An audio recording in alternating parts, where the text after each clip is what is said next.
তবে স্বামী কি বাড়ি ওদের বাবা আমি আছি আর কেউ নাই না গেটটা শিখলে আমি অবাক হয়ে যাবে খেলার বাড়ি গেটটা শিখলে তোমাকে কি রাখি ঠেকা বলছিল বাইরে ছুঁয়ে গেলে কি হইতো সেটা কিছু হতো না তোমার একটা ইতিহাস থাকতো তোমরা কি 10,000 12,000 টাকা কোটি কোটি টাকার বাড়ি বেঁচে থেকে গেছে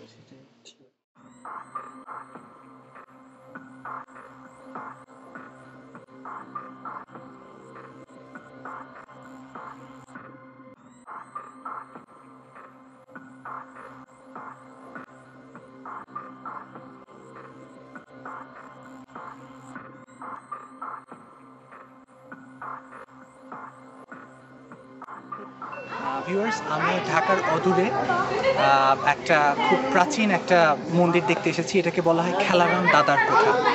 আমার সাথে আছেন নাইম হোসেন টনি, আমি ইফতেখারুল বাশার। আমরা আজকে দেখার চেষ্টা করব যে এই প্রাচীন এই যে প্রত্নকীর্তি বাংলাদেশের, আমার মনে হয় যে বাংলাদেশে একমাত্র এই মন্দিরটাতেই মন্দিরটার গঠনশৈলী এই ধরনের। এরকম ইউনিক গঠনশৈলীর মন্দির সাধারণত দেখা যায় না, কারণ এই মন্দিরটা হচ্ছে দোতলা এবং এর মধ্যে রয়েছে অসংখ্য সিঁড়ি। চলুন আমরা দেখে আসি মন্দিরটা খুবই জরাজীর্ণ অবস্থা। বেশ কিছু দেখতে পাবেন যে বেশ কিছু বট গাছ এবং বিভিন্ন আগাছায় ভরে গেছে। বিল্ডিংয়ের এই কর্নারটা খুব বেশি ক্ষতিগ্রস্ত এবং আমরা আসলে ভিতরে এই বিল্ডিংয়ের গঠনশৈলী মূলত মানে বেঙ্গলি স্কুল যেটা, সেই স্কুলের কিছুটা আপনারা এর মধ্যে কিছুটা রাজস্থান,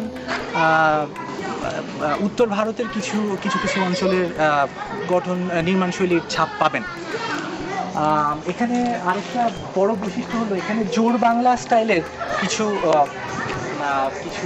কক্ষ আছে উপরে, যেগুলো দেখতে পাচ্ছেন, যেগুলো অনেকটা সেই শৈলীতে করা। এখানের প্রত্যেকটা এখানে ভালো করে আপনারা খেয়াল করে দেখতে পারবেন যে এখানের বাইরে কিন্তু বেশ অলঙ্করণ আছে, এগুলো যেটা এখন অনেকটাই মানে ক্ষয় হয়ে গেছে। এর মধ্যে বিভিন্ন নকশা দেখা যায়, যেমন কিছুটা আছে ফ্লোরাল, পাতা ফুল এ ধরনের, এবং কিছু কিছু আছে পাখির, যেমন আমরা পেয়েছি ভিতরে আমরা দেখেছি ময়ূরের কিছু মোটিভ পাওয়া যায় এবং একটা ঘোড়া যেটা দেখতে অনেকটাই ড্রাগনের মতন, বেশ দাঁতওয়ালা এবং খুব ভয়ঙ্কর দর্শন একটি ঘোড়ার মোটিভ পাওয়া যায়। তো চলুন আমরা দেখি খেলারাম দাদার মন্দির। তো হ্যাঁ, এটা মন্দির নাকি বাসা সে ব্যাপারে একটু সন্দেহ আছে। এখানে আমরা বেশ কয়েকজনকে জিজ্ঞেস করেছিলাম যে এটা সম্পর্কে তারা কিছু বলতে পারেন কিনা, তবে কেউ, যেহেতু স্থাপনাটি এতই পুরনো যে কেউই এই বিষয়ে কিছু বলতে পারেন। আপনার কোনো ধারণা আছে এই স্থাপনা সম্পর্কে? এই স্থাপনা আপনার মনে করেন অনেক আমার জন্মের আগেই এটা আমরা জানি, খেলারাম দার বাড়ি। আচ্ছা, পরবর্তী এটার নাম দেওয়া হয় সাধারণ পাবলিক জনগণ আর কি বলছে আন্দারকোটা নামে পরিচিত। এটা কি খেলারাম দার বাড়ি আর খেলারাম দার বাড়ি? খেলারাম দার বাড়ি। আচ্ছা আচ্ছা আচ্ছা, এটা কোন সময়কার? এটা খুব ধারণা করা অনেক আমার জন্মের আগে, হ্যাঁ 400-500 বছর তো হবেই। আমার বাড়ি হচ্ছে নবগঞ্জ থানা, বান্দুরা ইউনিয়ন, কাটালিঘাটা গ্রাম। আমি আসি নাই কখনো, এটা আমাদের কাছের নিকটতম। অনেক লোকজন আসে এখানে, কিন্তু সরকার কোনো পদক্ষেপ নেয়নি। আমি এখনো আলোচনা করতেছি, উপরে উঠেও দেখলাম যে আমাদের সরকার যদি এটার কোনো একটা ঐতিহ্যভাবে ধরে রাখতো, কোনো অর্থনৈতিকভাবে এখানে কাজ করতো, তাহলে আরো লোকজন আসতো, পর্যটক আসতো। এখন আসা হয় না। যখন আমি জীবিত আছি,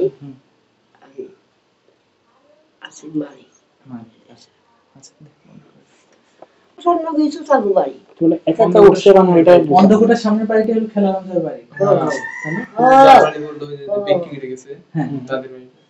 কি নাম? খেলারাম কোঠা বলে ওটা, খেলারাম কোঠা।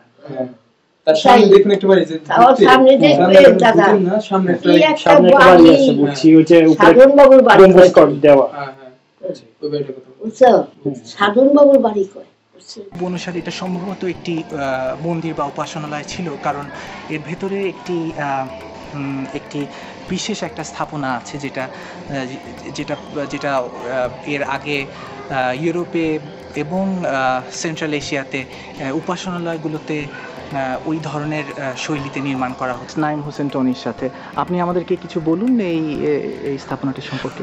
আসলে এই জায়গাটা সম্বন্ধে আমি জানি অন্তত জাস্ট 2 মাস আগে আমার একটা ফ্রেন্ড আমাকে এখানে নিয়ে আসে। তারপরে বাংলাদেশে এরকম জায়গা আছে আমি অন্য কোথাও দেখতে পারিনি, জাস্ট এরকম ডিজাইনের।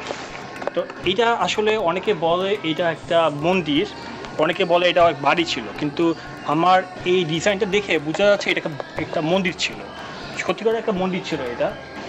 এখানকার কিছু অধিবাসীরা বলে এটা 500 বছর আগের এবং এটা আগে 5 তলা বিল্ডিং ছিল, কিন্তু এখানকার যে আমি যে সিঁড়ি এবং এখানে যে যে ভিত্তিগুলি দেখতে পাচ্ছি এগুলিটা আমি কোনোভাবে এটাকে মানতে পারি না এটা 5 তলা বিল্ডিং ছিল, এটা আসলে 2 তলা বিল্ডিংই ছিল।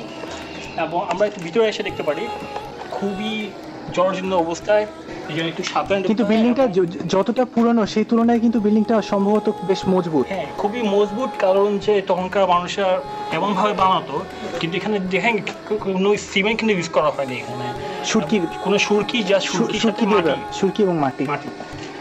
এবং এখানে কিছু ভেন্টিলেটরের জন্য কিছু গর্ত আপনারা দেখতে পারবেন, যে এখানে একটা গর্ত, তারপরে এখানে গর্ত আপনার যেখান থেকে আসছি সেখানে কিছু গর্ত, সেগুলির জন্য বাতাস যাতে ঘরের মধ্যে আসা যাওয়া করতে পারে সেই জন্য। কিন্তু খুবই নিঃশ্বাস নিতে কোনো অসুবিধা হয় না, এর ভিতরে নিঃশ্বাস নিতে কোনো সমস্যা না হয় সেই জন্য এটা করা। আচ্ছা আচ্ছা।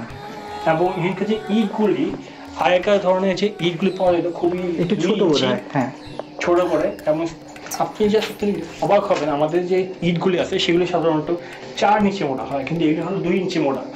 এবং এই 2 ইঞ্চি মোটা করে তারপর মাটি দিয়ে এত বড় যে বিল্ডিংটা বানানো হয়েছে, এটা আসলে খুবই মানে একটা মনোমুগ্ধকর জিনিস। আসলে আমরা একটা ভিতরে যাই। আচ্ছা, এখানে একটা ব্যাপার আছে যে এখানে আমরা নাইট ভিশনটা একটু অন করে নেই যাতে করে আমাদের এটা দেখতে সুবিধা হয়। আমরা এখন নাইট ভিশনটা অন করে দিয়েছি। এখানে একটি বিষয় হলো যে এখানে যে সিঁড়িগুলো আছে এটা ভিতরটা একটু কনফিউজিং খুবই মানে ধারার মতো মনে হয়। একদিক দিয়ে ঢুকলে আরেক দিক দিয়ে কোথায় যাওয়া যায় কোনো কিছু বলা মুশকিল। এখানে কিছু মানে আপনার ঘর দরজা দেখবেন, এটা দরজা নাকি কিছু ঠিক মতো বোঝা যাচ্ছে না, তবে আমি একটু ট্রাই করতে পারি। এটা গর্তের মতো একটা। আপনি কি যাবেন ভিতরে? হ্যাঁ, আমি একটু যাওয়ার চেষ্টা করবো। এটা আসলে একটা ঘরের ছোট একটা দরজা, যাতে আরেকটা ঘরে যাওয়া যাবে। এটা আরেকটা দরজা, মানে আরেকটা ঘর,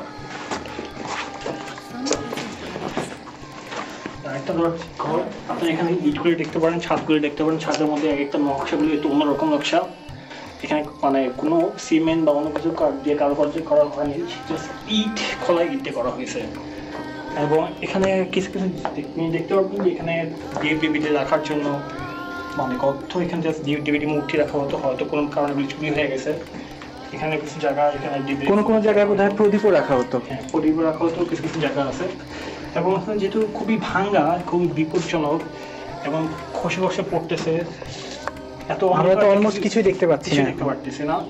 তো আমরা অথচ এখন কিন্তু খুব একটা হয়তো বিকাল 4টার মতো বাজে, তার মধ্যেও আপনি সেটা রাত সকাল 1টার মধ্যে আসেন। তাহলে আমাদের একটা প্রশ্ন জাগে যে ভিতরে আগে এতটা অন্ধকারের মধ্যে মানুষজন বসবাস করতো কিভাবে বা কাজ হতো কিভাবে? আচ্ছা, এখানে এই রুমটির বিষয়ে আপনি সম্ভবত কিছু বলতে চেয়েছিলেন যে এখানে এটা হলো সবচেয়ে মেইন রুম। আচ্ছা, এটা হলো এই বিল্ডিং এর মেইন রুম। এটা হচ্ছে যেটাকে টুম, জি, যেটা কি টেম্পল, যেটা টেম্পল আর টুম, যেটা টেম্পল। আচ্ছা, আমি ভুল করে সম্ভবত বলেছিলাম যেটা টুমস্টোন। এটা কি হবে তাহলে? সেটা হবে কিস্টোন। কিস্টোন, আচ্ছা, কিস্টোন জিনিসটার বৈশিষ্ট্য কি আমি বলে দিচ্ছি। সেটা হলো যে কোনো পবিত্র কোনো মন্দির বা টেম্পল বা খ্রিস্টানদের গির্জা, সেখানে একটা কিস্টোন থাকে। সেটা হলো ছাদের দিকে গম্বুজের যে মাঝখানে যে পাথরটা থাকে সেটা হলো কি। আচ্ছা আচ্ছা। এবং সেটা থেকে ঠিক সরলভাবে গিয়ে জি ঠিক মাটির নিচে একটা পবিত্র কিছু রাখে, আচ্ছা আচ্ছা, যেটার জন্য ওরা চারপাশটা ঘুরতে পারে। আচ্ছা, যেরকম মানে স্থাপন করার সময়, মন্দির স্থাপন করার সময় তারা এই কাজটা, এই রিচুয়ালটা পালন করে। সাধারণত হিন্দু এবং মানে এটা অনেকটা মানে পবিত্রকরণের একটা প্রক্রিয়া। আচ্ছা আচ্ছা। এবং আমাদের যে মক্কা শরীফে যেটা আছে মরিক্কা যে কাবা ঘর, সেটাকে আমরা মাঝখানে রেখে আমরা চারপাশে কিন্তু ঘুরি। হ্যাঁ, তো এই যে কি স্টোনটা আছে, সেই কি স্টোনের নিচে কিছু একটা থাকে, যেটা এটা কি মোটামুটি সব ধর্মেই এটা এই ধরনের জিনিসটা মানা হয়। আচ্ছা, এবং আমরা যদি দেখেন ভালো করে, এখানে একটা কি স্টোন, এটা এই টেম্পলের উপরে খুব ভালো দেখা যাচ্ছে না, তবে আমরা একটু চেষ্টা করে দেখতে পারি যে এখানে একটা গর্ত আছে। আমরা এই যে একটি গর্ত দেখা যাচ্ছে, চূড়াটা দেখা যাচ্ছে, দোতলা চূড়া দেখা যাবে। জি, আমি কিছুটা বোধহয় নিতে পেরেছি ক্যামেরাতে। আপনি বলুন। নিচে আমরা যেখানে দাঁড়িয়ে আছি সেটা হয়তো সেই পবিত্র জায়গা, এখানে নিচে কিছু একটা আছে। আচ্ছা, ওই ফুটোটা কেন করা হয়েছে? ওটা তো থাকার কথা না। ওইটা যাতে ওই পবিত্র জিনিসটা সরাসরি দোতলা যখন মানে ওরা পূজা করে, সেখানে যাতে ওরা মানে বুঝতে পারে কোথায় জিনিসটা আছে।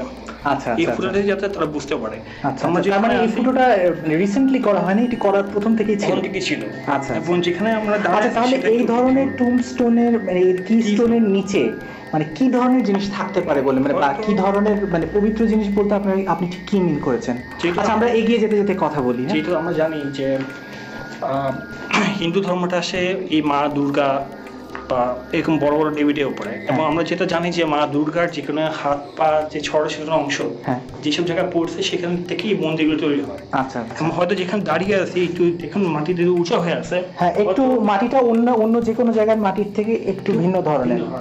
হয়তো এখানে হয়তো কোনো কিছু ছিল, এবং হয়তো মেবি এই জায়গাটার মধ্যে আমরা হয়তো যদি একটু এখানে কিছু খুঁড়ি তো হয়তো এখানে কিছু একটা পেয়ে যেতে পারি আমরা। এবং একটা জিনিস খেয়াল করে রাখেন, এই যে আসার যে রাস্তাটা পুরো কিন্তু পাথর দিয়ে করা, হয়তো এখন সেগুলো মুছে গেছে, কিন্তু আপনি ভালো করে দেখেন কিন্তু এগুলো সব কি পাথর? এগুলো কিন্তু সবই পাথর।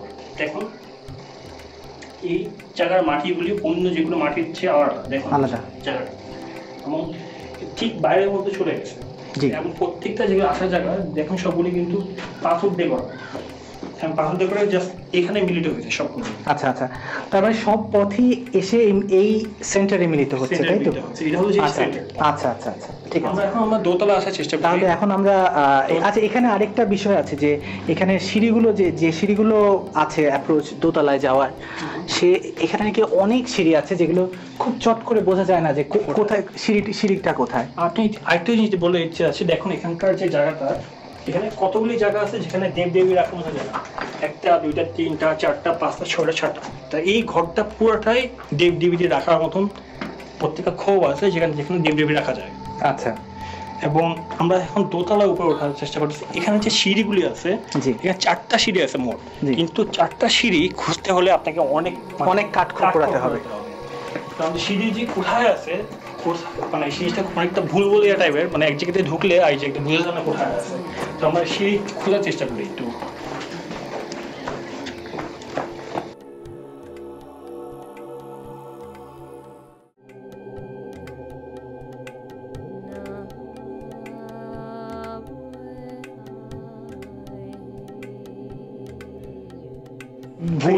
ভুল জায়গায় গেলাম।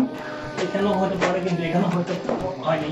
এটা খুব পুরোনো জায়গা, কিন্তু এসে দেখতে পারেন এখানে এখানে পুরো ফেটে গেছে, জায়গাটা খুবই ফেটে গেছে।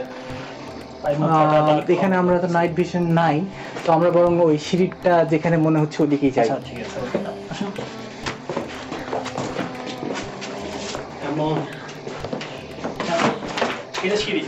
এটা সিঁড়ি। অবশেষে আমরা সিঁড়ি খুঁজে পেয়েছি। খুবই খারাপ অবস্থা, একটু দেখে নিন, মাথা বাঁচায়। এখন সিঁড়ি যে অবস্থা,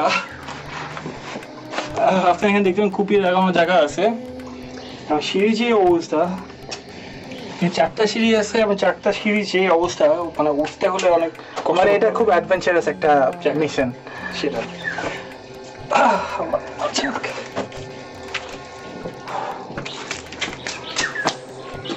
খুবই সুন্দর একটা জায়গা।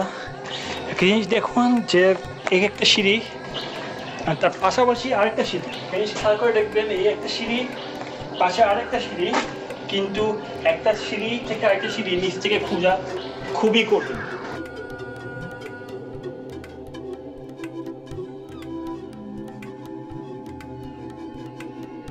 এবং সিঁড়ি থেকে শুরু করে আমরা যদি বাঁ দিকে যাই তো আমরা পাই একটা ঘর, যেটা হলো মন্দির।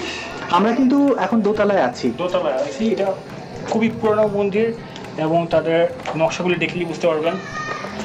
তবে একটা জিনিস আমরা লক্ষ্য করতে পারছি যে এগুলোর গায়ে অনেকে বিভিন্ন রকমের গ্রাফিটি করেছে, এটা খুবই খারাপ। মানে আমাদের এত প্রাচীন একটা ঐতিহ্যটাকে রক্ষা করার জন্য আমাদের আরেকটু সচেতন হওয়া উচিত।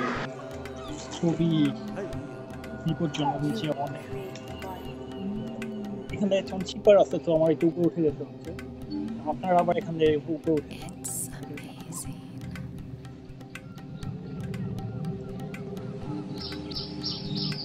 আচ্ছা, এই যে বিল্ডিং এর মানে এই যে এই স্থাপনাটির যে যত নকশা, এগুলো একটু মানে এটার একটু বৈশিষ্ট্য সম্পর্কে বলবেন? এটা কি মানে এটা কি আমাদের যে যে বেঙ্গলি স্কুল যেটা মানে বেঙ্গলি আর্কিটেকচার, সেটার সাথে কি এটা কি আমরা খুঁজে পাই? যেমন ধরেন আমরা বলি বেঙ্গলি, তাহলে দেখা যাবে আমরা বেঙ্গলটা আসছে হলো ইন্ডিয়া থেকে। হ্যাঁ, ইন্ডিয়া মানে এটা ইন্ডিজেনাস বেঙ্গল আর্কিটেকচার কিনা, মানে আমি এটা জানতে চাচ্ছি যে এটা কি আমরা কি বলতে পারি যে এখানে যে আমরা আর্কিটেকচার দেখতে পাচ্ছি এটা পিওরলি বেঙ্গলি আর্কিটেকচার? বেঙ্গলি কিছু বলতে চাই, আমরা আগে ছিলাম পাকিস্তান, ইন্ডিয়া এবং বাংলাদেশ একসাথে ছিল, তো ওখানকার আপনার এইসব ডিজাইন মানে ইন্ডিয়ান আর্কিটেকচার বলা যায়। হ্যাঁ, আপনার সাথে জয়পুর বা আগ্রা ওইসব জায়গায়, জয়পুরে যে পিঙ্ক সিটি আছে, হ্যাঁ, পিঙ্ক সিটির সাথে এটা কিছুটা তুলনা করা যায়।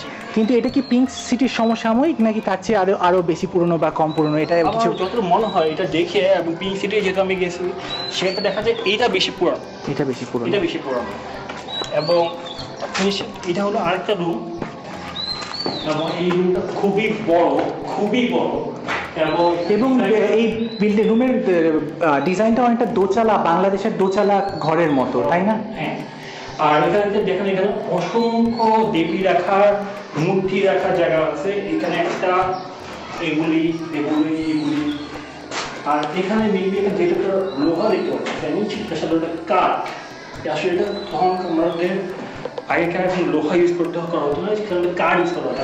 আচ্ছা, লোহা কাঠগুলো একটা কাঠের কথা আমরা বই পুস্তকে খুঁজে পাই যে লোহা কাঠ, যেটাকে গর্জন কাঠ বা এই ধরনের কোনো একটা কাঠকে লোহা কাঠ বলা হতো, যেটা আগে সেই কাঠগুলি নির্মাণ কাজে ব্যবহার করা হতো। এবং সেই কাঠগুলি লাগানো আছে, এবং সেই কাঠগুলি এখনো যে শক্ত, আমার পক্ষে ভাঙা সম্ভব না, ভাঙার চেষ্টা না করাই উচিত। এবং এখানে খুব খেয়াল করে দেখবেন এইসব যে বাসাগুলি আছে ভিতরে খুব ঠান্ডা, খুবই ঠান্ডা। এই গরমের মধ্যে আমি যেরকম ঘামতেছি বাইরে, এখন ঢাকাতে টেম্পারেচার 32-33, কিন্তু সে তুলনায় ভিতরে তো অনেকটা আমাদের শীতকালের মতোই ঠান্ডা পাওয়া যাচ্ছে। এটা কি কারণে হয় যে আমরা যে এরকম এই পুরনো ঘর বাড়িগুলোতে যে ঠান্ডা, সেই সময় ওদের যে বানানোর যে জিনিসটা মেটেরিয়ালগুলো সেটা সাথে একটা বালি ইউজ করা হতো, এবং সেটা হলো কাদামাটি। আপনি দেখতে পারেন যে কাদামাটি। আচ্ছা আচ্ছা আচ্ছা। এবং কাদামাটির মধ্যে যখন পানি পড়ে সেগুলো কিন্তু জমে যায়। আচ্ছা, পানি কিন্তু জমে রাখে এই কাদামাটি, সেগুলি ঠান্ডা রাখে। আচ্ছা আচ্ছা আচ্ছা। কিন্তু আমরা এখন বর্তমানে সিমেন্ট ইউজ করতেছি, যেহেতু সিমেন্ট পানি ধরে রাখতে পারে না। এইটা হলো আরেকটা ঘর, এখানে অনেকগুলি ঘর আছে। সাধারণত আমরা এখানে দিলাম 3টা ঘর, এখানে 4টা ঘর। তবে ঘরগুলো মোটামুটি সবগুলোই প্রায় একই রকমই, কিন্তু ভিতরে ইয়েগুলি কোন রকম একটা জিনিস খেয়াল করে দেখবেন, প্রত্যেকটা ঘরের পাশে একটা বারান্দা আছে, এবং প্রত্যেকটা পুরো জায়গাটাই একটা বারান্দা দিয়ে ঘেরা, খুবই চিকন বারান্দা। আচ্ছা, আমরা তাহলে এখন একটু বারান্দাটা দেখি, তারপর আমরা চলে যাব যে মেইন যে ঘরটা, যেখানে যেখানে কর্নার, যেখানে পূজা করা হতো। এটা হলো পুরো বারান্দাটা, পুরো বারান্দাটা খুবই বিপজ্জনক এবং অবশ্যই চ্যালেঞ্জিং একটি, মানে যারা এখানে ভবিষ্যতে আসবেন তারা খুব সাবধানে এই জায়গাগুলোতে চলাচল করবেন, কারণ এগুলো অনেকটাই ফাটল ধরে গেছে। এখানে এক একটা প্রত্যেকের ঘরের মধ্যে এই বারান্দা দিয়ে চলাচল করা যায়। আর একটা হচ্ছে মানে বড় কথা এই জায়গার, যে আপনারা যেখানে থাকুন আপনার কাছে মনে হবে যে এই জায়গাটা আপনি আগে দেখছেন, মনে হয় déjà vu, এই মানে একই জায়গা বারবার ফিরে আসছে আমাদের দেখার মতো। দেখুন এই জায়গাটা, এটা দোতলার মধ্যে, এই যে জায়গায় আমরা দাঁড়িয়ে আছি এটা একটা ভবনের দোতলা, অথচ বারবার মনে হচ্ছে যে আমরা একটা রাস্তার মধ্যে আছি, এটা একটি গলি, কিন্তু এটি মোটেই গলি নয়, এটি একটি ভবনের দোতলা অংশ। এটা বিশ্বাস করা মানে যারা ক্যামেরায় যারা দেখছেন তাদের জন্য খুবই কঠিন। তবে আমি বলবো যে আপনারা যারা দেখছেন তারা এখানে এই জায়গাতে দেখবেন, আপনারা দেখতে আসবেন, কিন্তু দয়া করে এখানে নিজের নাম লিখে একটা সুন্দর একটা জায়গাকে অসুন্দর করে তুলবেন না। এবং এখানে এখানে আরেকটা সিঁড়ি আমি বলেছিলাম, এখানে 4টা সিঁড়ি আছে, কিন্তু কোথায় কোনটা সর্বমোট এখানে 4টা সিঁড়ি আছে। আচ্ছা, আমরা তাহলে মূল যে আকর্ষণ আমাদের এখানে খেয়াল করে দেখবেন, আমরা কিন্তু এই সিঁড়িতে উঠিনি, আমরা সিঁড়ি উঠছি। হ্যাঁ, কিন্তু আমার মনে পড়ছে না, কারণ সবগুলো সিঁড়ি একই রকমের, একই রকম ডিজাইনগুলো একই রকম। দেখেন আপনি বাদিকটা আমি যেরকম করে ঢুকেছিলাম সেই একই রকমই বেকম বাদিক যেরকম করে দেখেছিলেন এরকম। সবচেয়ে মেইন জিনিস হলো এই চিহ্নটা। আচ্ছা, দেখবেন একটু যে এই চিহ্নটা কোনো অন্য কোথাও পাওয়া যায় না, যে দুটো ঘোড়ার চিহ্ন এবং ঘোড়াগুলি দেখতে অনেকটা ড্রাগনের মতো। আচ্ছা, আমরা একটু এখানে একটু জুম করে দেখি যে আপনি একটু বলবেন এই চিহ্নগুলো কেন ব্যবহার করা হয়েছে? আপনি দেখবেন যে এটা কিন্তু আসলে একটা ঘোড়াও না, এটা অনেকটা দেখতে সিংহর মতো। আপনি দেখেন ঘোড়ার লেজ কোনদিন এরকম হয় না। হ্যাঁ, এটা অনেকটা সিংহর মতো, কিছুটা ড্রাগনের মতো মনে হচ্ছে, মানে ড্রাগনের মতো। এটা দাঁতগুলি, তার গলাটা ঘোড়ার মতন, শরীরটা ঘোড়ার মতন, সিংহর পা কোনদিন এরকম হয় না। এটা পা অনেকটা ময়ূরের মতন, লেজটা সিংহের মতন।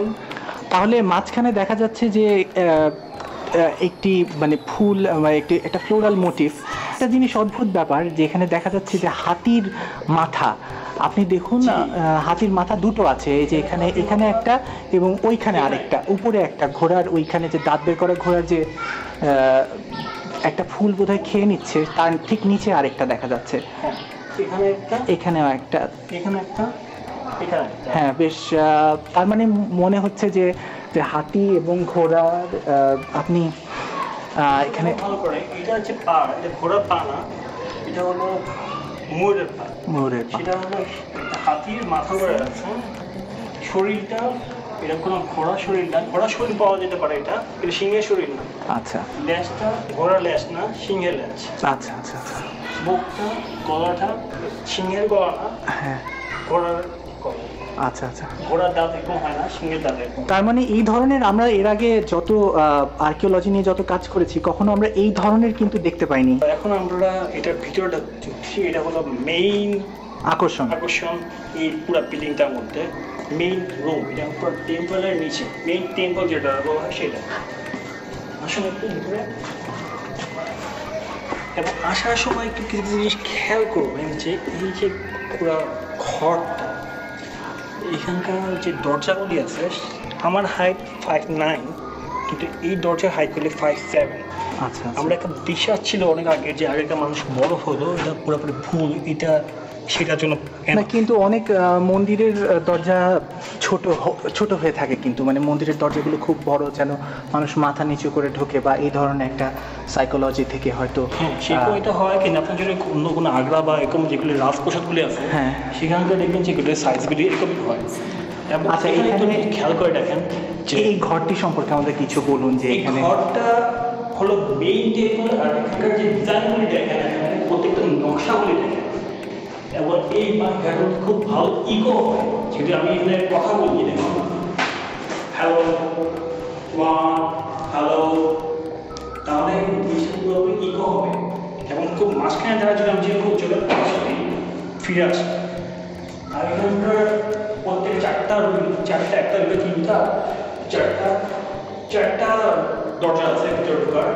তারপর এখানে যেগুলি সেখানে মানে মূর্তি রাখার জন্য, দেবী মূর্তি রাখার জন্য এখানকার ফাঁকগুলি, এবং এটা সেই মেইন কি স্টোনের যে ফুটাটা, যেটা আমরা নিচের থেকে দেখছিলাম, যেটা দেখেছিলাম সেই ফুটাটা, এই ফুটাটি আমরা নিচের তলা আমরা দেখতে পারবো।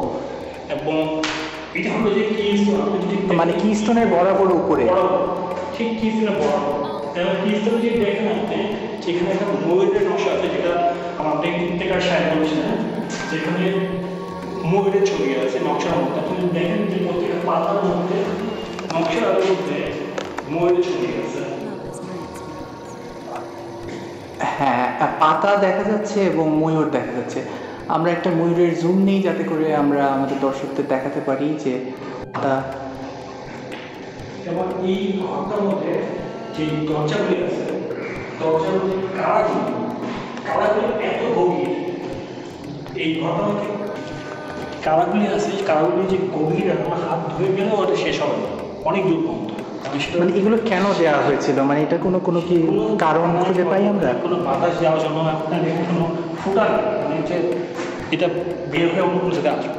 আচ্ছা, এবং আপনি এই জায়গায় এসে আপনি খেয়াল করতে পারবেন এই বাস ঘরের মেন স্পটে এসে আসলে এখানে দাঁড়ান এখানে ধীরে এসে দেখুন যে আপনি যেখান থেকে দাঁড়ান তো বাইরে যা যা দেখা যায় প্রত্যেকে এই সাইনটা আপনি দেখবেন, প্রত্যেকটা ঘরের মধ্যে এই সাইনটা আপনি দেখতে পারবেন। যেখানে যে দরজা দিয়ে আপনি তাকান দেখুন বাইরের এটা এখান দিয়ে দেখেন, এখান দিয়ে দেখেন, এখন প্রত্যেকটা হচ্ছে একই সাইন। বাইরের মধ্যে যত কিছু থাকুক এটা ভিতর থেকে যেখান দিয়ে আপনি দেখেন সব একই সাইন। এবং এটা হলো মেন জায়গা। তার মানে আমরা ঠিক মাঝখানে এখানে যে মন্দিরটা এখানে আছি, আমরা ঠিক মাঝখানে আছি। এবং এই অঞ্চলের আরেকটা বিষয় যেটা আমার চোখে পড়লো ঘুরে, এখানকার অধিবাসীরা শৈব, অর্থাৎ তারা শিবের পূজা করে থাকে।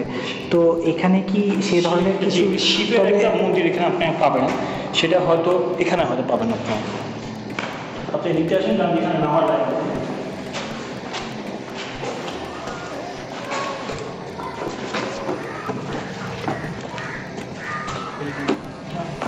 আমরা এখানে আসি, এটা হলো শিবের পূজা করার জন্য একটা, এখানে খুব সম্ভবত একটা শিবলিঙ্গ ছিল, যেটা কি পরবর্তীতে কোনো কারণে ভেঙে গেছে বা কিছু থাকতে পারে। হ্যাঁ, যে চৌবাচ্চাটা আছে সেটা অনেক খুবই বেশ বাঁধানো এবং মানে বেশ বড় ধরনের একটা, সম্ভবত এখানে কোনো একটা বিগ্রহ বা কোনো একটি কিছু ছিল।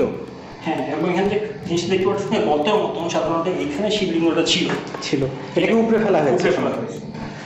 আমরা জানি না আমরা আসলে কত ধরনের এরকম পুরানো প্রত্নকীর্তি ধারক এবং বাহক আমাদের দেশে।